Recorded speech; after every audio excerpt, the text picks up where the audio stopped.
Florent Pagny est un chanteur et acteur français incontournable, dont la carrière s'étend sur plus de 4 décennies grâce à une voix de baryton ténor exceptionnelle et une résilience remarquable. Né le 6 novembre 1961 à Chalon-sur-Saône, il a marqué l'histoire de la variété française par ses interprétations puissantes, ses choix de vie singuliers et son combat courageux contre la maladie. Les débuts du cinéma à la musique. Issu d'un milieu modeste,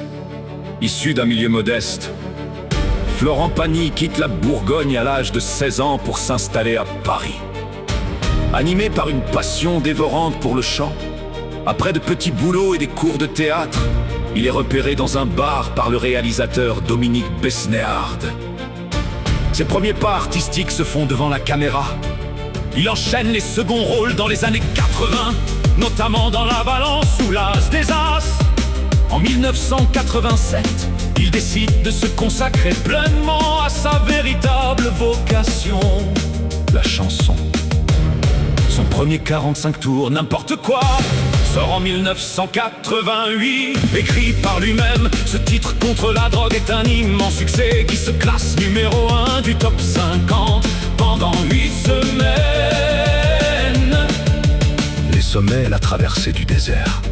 Après le succès de son premier album, Merci, en 1990, l'artiste traverse une période sombre, sa rupture très médiatisée avec la chanteuse Vanessa Paradis et ses démêlés naissant avec le fisc ternissent son image.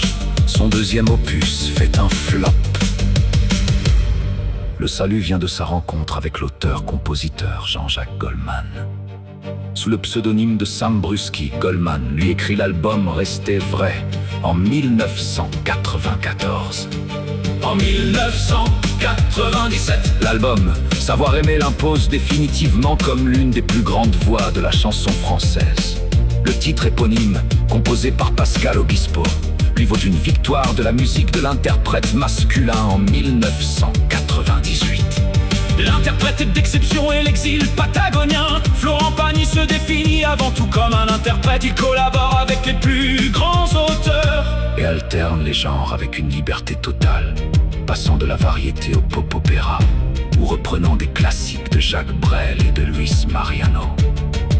Sur le plan personnel, il épouse en 2006 l'artiste argentine Azucena Camaño, avec qui il a 2 enfants, un K et AL. Le couple choisit de s'installer en Patagonie pour fuir la pression médiatique et vivre au plus près de la nature. Un choix de vie qui nourrira sa réputation d'homme libre et entier.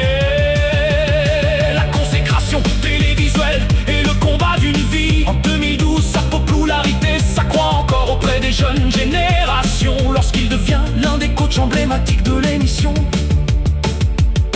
La plus belle voix sur TF1.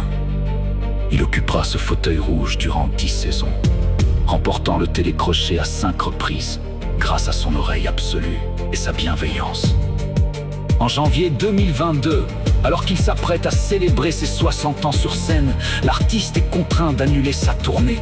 Il annonce publiquement être atteint d'un cancer du poumon.